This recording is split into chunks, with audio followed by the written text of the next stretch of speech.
আসসালামু আলাইকুম। আমি বাংলাদেশি মাম, ভ্যাঙ্কুভার। আমার নাম ইসমাত রূপা। আমি নতুন ইউটিউবে আসছি। আমাদের এখানে লকডাউন চলছে অ্যান্ড আমাদের এখানে স্প্রিং টাইম, সেই জন্য চেরি ব্লসম চলছে। একটা সাদা পোলাওয়ের রেসিপি আপনাদের সামনে তুলে ধরবো। এটি খুবই সিম্পল এবং অনেক পুরনো, সবাই জানে। চলেন আমরা এখন শুরু করি আজকের রান্না। আমার মুরগি রান্না হয়ে গেছে। আমি সাদা পোলাও আর ঝাল মুরগি খাবো। তো সেই জন্য ঝাল মুরগিটা আমার হয়ে গেছে। ওটা রেসিপি আপনাদের আমি আরেকদিন দেখাবো। এখন আমি আপনাদেরকে দেখাবো কিভাবে সাদা পোলাও সিম্পল ইনগ্রেডিয়েন্ট দিয়ে, কম ইনগ্রেডিয়েন্ট দিয়ে রান্না করব সেটা। দর্শক, আমি ঝাল মুরগির সাথে ডাল রান্না করেছি। এই ডালটা এভাবে বলো করছে, এটাও হয়ে গেছে। এটা আপনাদের আরেকদিন দেখাবো। স্টোভটা অন করে একটা হাঁড়ি বসিয়েছি। এখানে কিছু অনিয়ন দিয়ে দিচ্ছি। এই অনিয়নটা হবে প্রায় হাফ কাপের মতো।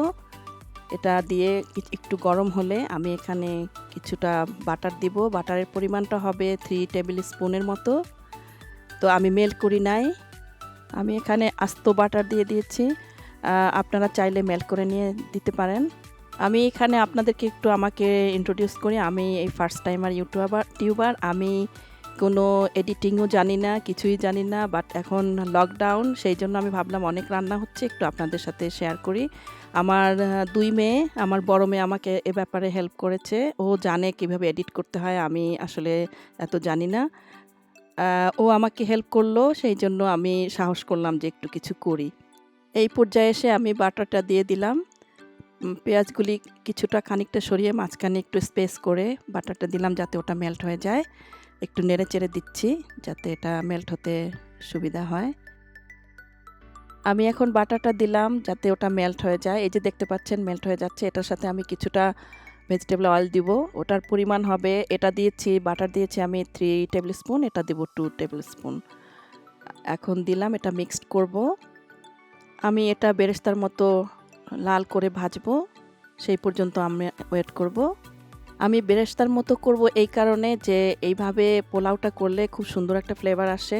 অনেকে আবার সাদা পছন্দ করে, আপনারা সাদাও রাখতে পারেন, কিন্তু আমি লাল করে ভেজে করলে আমার কাছে ভালো লাগে, ফ্লেভারটা ভালো হয়।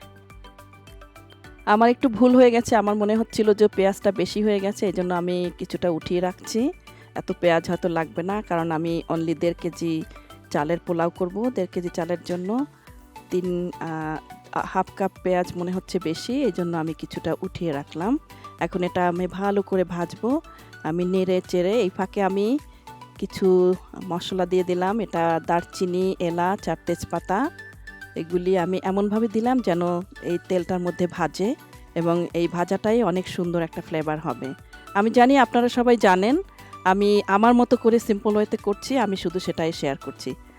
আমি এটাকে এখন ভালো করে ভেজে একদম লাল হওয়া পর্যন্ত ওয়েট করব।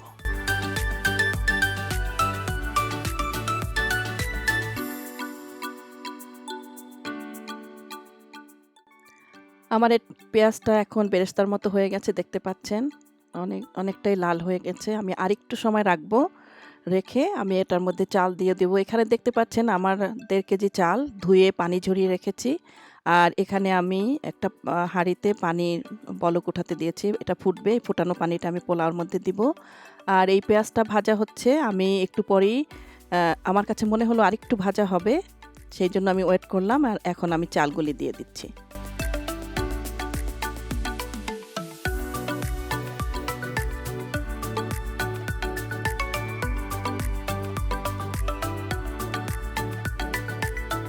আমার চাল দেয়া হয়ে গেছে হাঁড়ির মধ্যে। এখন আমি চাল আর মশলা, তেল সব ভালো করে মিক্সড করব।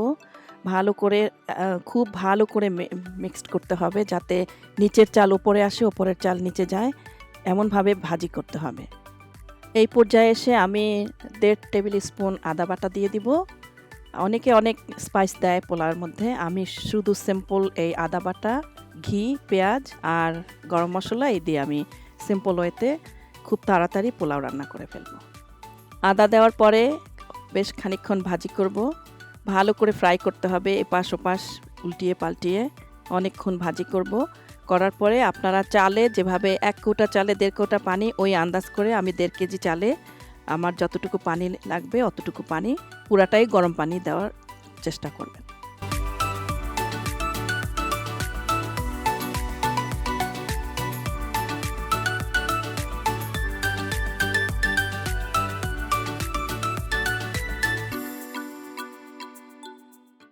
এই পর্যায়ে এসে আমি পানির মেজারমেন্টটা আপনাদেরকে দেখিয়ে দিচ্ছি। এইটা হলো রাইস কুকারের কাপ, 1 কাপ চালে 1.5 কাপ পানি।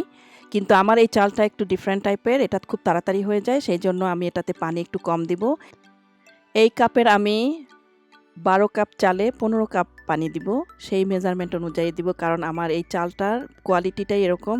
আপনারা যখন রান্না করবেন চালের উপরে ডিপেন্ড করে কতটুকু পানি দিবেন, কোনোটাতে অনেক বেশি লাগে, কোনোটাতে কম লাগে। আমার এই চালটাতে অনেক কম পানিতে হয়ে যায়, সেই জন্য আমি ওই মেজারমেন্টে পানিটা দিব। এরপরে পানি দেওয়ার পরে আমরা ভালো করে মিক্সড করব।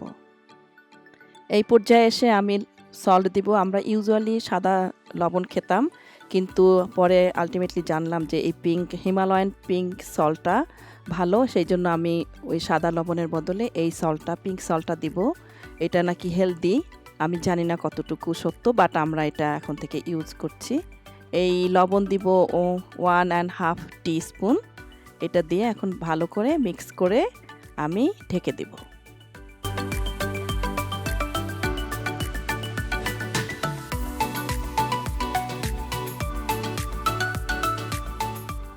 এই পর্যায়ে এসে আমি ভালো করে নেড়ে, চুলার আঁচটা ঠিক দেখবেন, একদম হাই হিট দিয়ে ভালো করে ঢেকে 5 থেকে 10 মিনিট রাখবেন। এটা ডিপেন্ড করে চালের উপরে। এই আমার আঁচটা দেখেন কতটুকু পর্যায়ে আছে, এখানে আপনি এরপরে কমিয়ে এনে হাফে দিয়ে রাখবেন।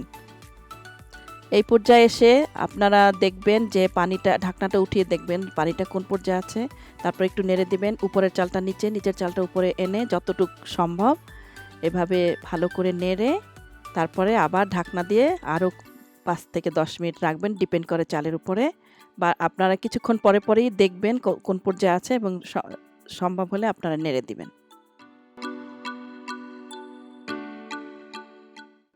এখানে আমি কিছু ঝাল মাংস রান্না করেছি, এটা হার্ড চিকেন বলে, এটা ভ্যাঙ্কুভারে খুব ভালো পাওয়া যায়, আমাদের দেশের টেস্ট পাওয়া যায়। আমি এটাকে অনেক ঝাল দিয়ে ঝোল করে রান্না করেছি, এবং এই চিকেন ঝোল আর পোলাও খুবই পছন্দের আমার, সেই জন্য আমি এভাবে রান্না করেছি ঝোল ঝোল করে। আর এর সাথে আমার ডালেরও ব্যবস্থা আছে, পাতলা ডাল করে রেখেছি, আর আলু ভর্তা আছে, ওটাও আমার একটা আইটেম। আজকে এই আমার মেনু। আমার পোলাওটা অলমোস্ট হয়ে গেছে।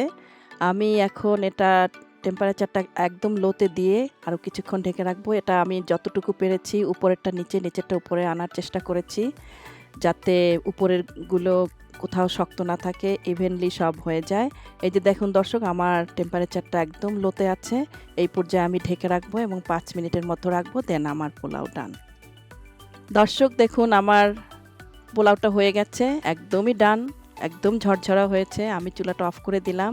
এই পোলাও অনেক কিছুর সাথে খাওয়া যায়, রোস্ট, ঝাল চিকেন, অন্যান্য ডিম ভুনা, অনেক কিছুর সাথে খাওয়া যায়। তো আজকের মতো আমার পোলাও এখানেই শেষ হলো। দর্শক আপনারা ট্রাই করবেন, যদি ভালো লেগে থাকে আমাকে কমেন্টসে জানাবেন, আর প্লিজ আমার চ্যানেলটা সাবস্ক্রাইব করবেন আর আমার সঙ্গে থাকবেন। আমি নতুন হিসেবে আপনাদের মাঝে এসেছি, আমাকে ওয়েলকাম জানাবেন। প্লিজ প্লিজ প্লিজ দর্শক আমার সাথে থাকবেন। তো এখানে আমার ভিডিও শেষ করছি, ইনশাল্লাহ নেক্সট ভিডিওতে দেখা হবে। আল্লাহ হাফেজ, ভালো থাকবেন সবাই, আল্লাহ হাফেজ।